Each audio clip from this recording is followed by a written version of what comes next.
Good morning. This is Ron. It is Tuesday, the 13th of February. Welcome to Story Time.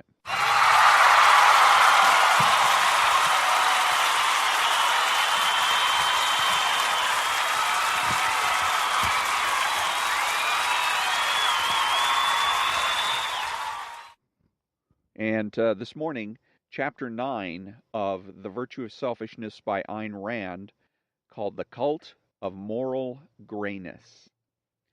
One of the most eloquent symptoms of the moral bankruptcy of today's culture is a certain fashionable attitude toward moral issues, best summarized as, quote, "There are no blacks and whites, there are only grays," unquote.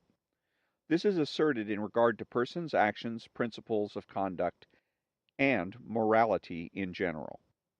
Quote, "Black and white," unquote, in this context means, quote, "good and evil," unquote. The reverse order used in that catchphrase is interesting psychologically. In any respect one cares to examine, that notion is full of contradictions. Foremost among them is the fallacy of the stolen concept.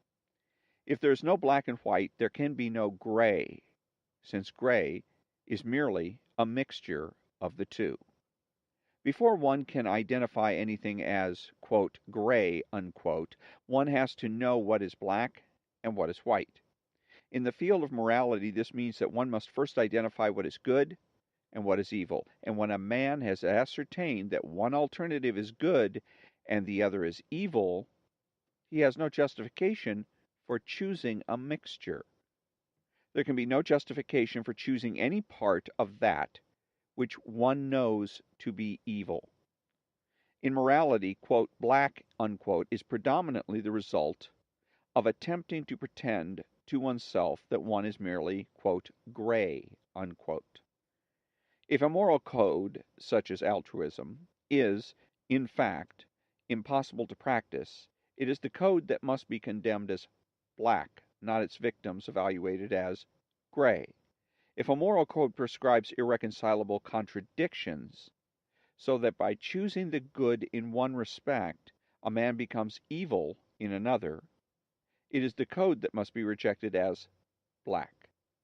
If a moral code is inapplicable to reality, if it offers no guidance except a series of arbitrary, groundless, out of context injunctions and commandments to be accepted on faith, practiced automatically as blind dogma, its practitioners cannot properly be classified as, quote, "white," unquote, or, quote, "black," unquote, or gray. A moral code that forbids and paralyzes moral judgment is a contradiction in terms.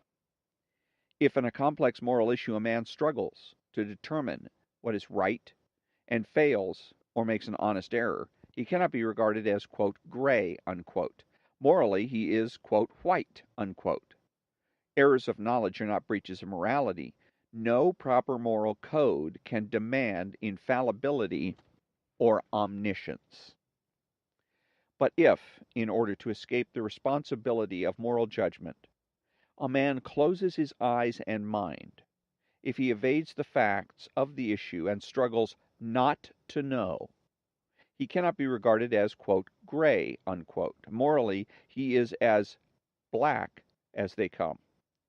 Many forms of confusion, uncertainty, and epistemological sloppiness help to obscure the contradictions and to disguise the actual meaning of the doctrine of moral grayness.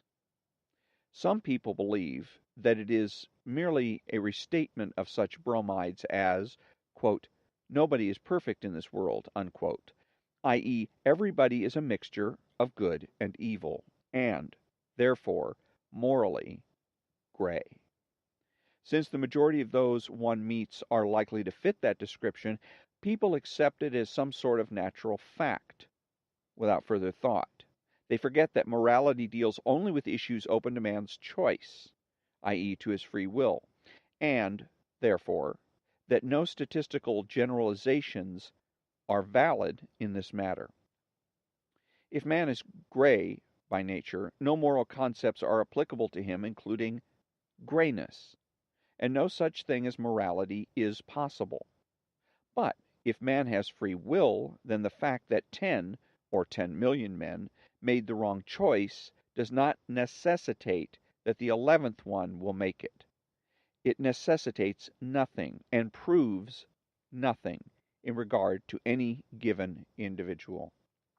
There are many reasons why most people are morally imperfect, i.e., hold mixed, contradictory premises and values.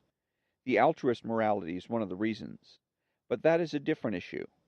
Regardless of the reasons of their choices, the fact that most people are morally gray does not invalidate man's need of morality and of moral whiteness. If anything, it makes the need more urgent. Nor does it warrant the epistemological package deal of dismissing the problem by consigning all men to moral grayness, and thus refusing to recognize or to practice whiteness. Nor does it serve as an escape from the responsibility of moral judgment, unless one is prepared to dispense with morality altogether and to regard a petty chiseler and a murderer as morally equal. One still has to judge and evaluate the many shadings of gray that one may encounter in the characters of individual men. And the only way to judge them is by a clearly defined criterion of black and white. A similar notion, involving similar errors, is held by some people who believe the doctrine of moral grayness is merely a restatement of the proposition, quote, there are two sides to every issue, unquote, which they take to mean that nobody is ever fully right or fully wrong. But that is not what that proposition means or implies. It implies only that in judging an issue, one should take cognizance of or give a hearing to both sides. This does not mean that the claims of both sides will necessarily be equally valid, nor even that there will be some modicum of justice on both sides. More often than not, justice will be on one side and unwarranted presumption, or worse, on the other. There are, of course, complex issues in which both sides are right in some respects and wrong in others. And it is here that the package deal of pronouncing both sides gray is least permissible. It is in such issues that most rigorous precision of moral judgment is required to identify and evaluate the various aspects involved, which can be done only by unscrambling the mixed elements of black and white. The basic error in all these various confusions is the same. It consists of forgetting that morality deals only with issues open to man's choice, which means forgetting the difference between unable and unwilling. This permits people to translate the catchphrase, there are no blacks and whites, into men are unable to be wholly good or wholly evil, which they accept in foggy resignation without questioning the metaphysical contradictions it entails. But not many people would accept it. If that catchphrase were translated into the actual meaning it is intended to smuggle into their minds, men are unwilling to be wholly good or wholly evil. The first thing that one would say to any advocate of such a proposition is, quote, speak for yourself, brother, unquote. And that, in effect, is what he's actually doing, consciously or subconsciously, intentionally or inadvertently. When a man declares there are no blacks or whites, he is making a psychological confession. And what he means is, I am unwilling to be wholly good, and please don't regard me as wholly evil. Just as in epistemology, the cult of uncertainty is a revolt against reason, so, in ethics, the cult of moral grayness is a revolt against moral values. Both are a revolt against the absolutism of reality. Just as the cult of uncertainty could not succeed by an open rebellion against reason, and, therefore, struggles to evaluate the negation of reason into some sort of superior reasoning, so the cult of moral grayness could not succeed by an open rebellion against morality. and struggles to elevate the negation of morality into a superior kind of virtue. Observe the form in which one encounters that doctrine. It is seldom presented as a positive, as an ethical theory, or as a subject of discussion.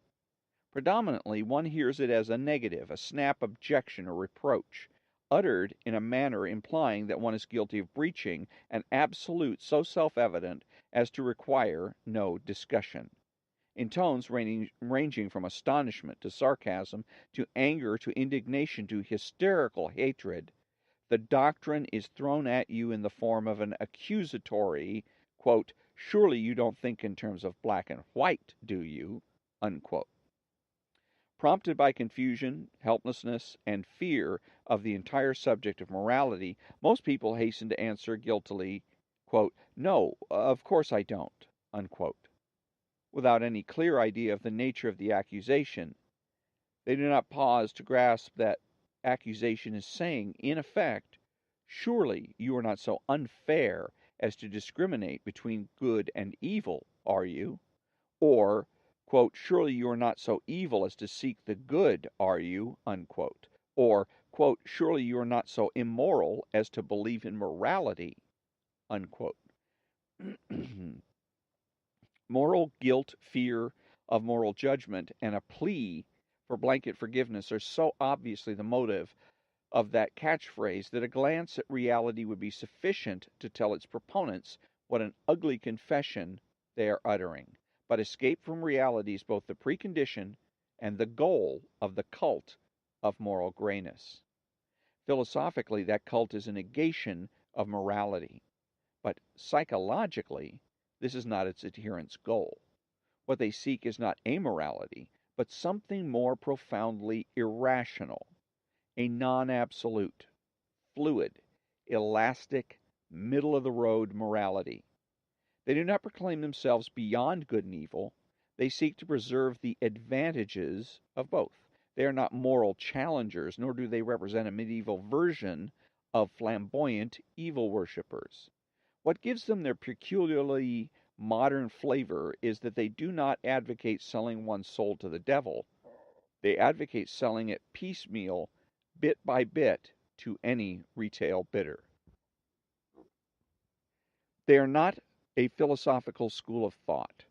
They are the typical product of philosophical default, of the intellectual bankruptcy that has produced irrationalism in epistemology, a moral vacuum in ethics, and a mixed economy in politics. A mixed economy is an amoral war of pressure groups, devoid of principles, values, or any reference to justice, a war whose ultimate weapon is the power of brute force, but whose outward form is a game of compromise. The cult of moral grayness is the ersatz morality which made it possible, and to which men now cling in a panicky attempt to justify it. Observe that their dominant overtone is not a quest for the white, but an obscure terror of being branded black, and with good reason. Observe that they are pleading for a morality which would hold compromise as its standard of value, and would thus make it possible to gauge virtue by the number of values one is willing to betray. The consequences and the vested interests of their doctrine are visible all around us. Observe in politics that the term extremism has become a synonym of evil. Regardless of the content of the issue, the evil is not what you are extreme about, but that you are extreme, i.e., consistent. Observe the phenomenon of the so-called neutralists in the United Nations. The neutralists are worse than merely neutral in the conflict between the United States and the Soviet Russia. They are committed on principle to see no difference between the two sides, never to consider the merits of an issue, and always to seek a compromise in any conflict, as, for instance, between an aggressor and an invaded country. Observe, in literature, the emergence of a thing called anti-hero, whose distinction is that he possesses no distinction, No virtues, no values, no goals, no character, no significance, yet who occupies, in plays and novels, the position formerly held by a hero, with the story centered on his actions, even though he does nothing and gets nowhere.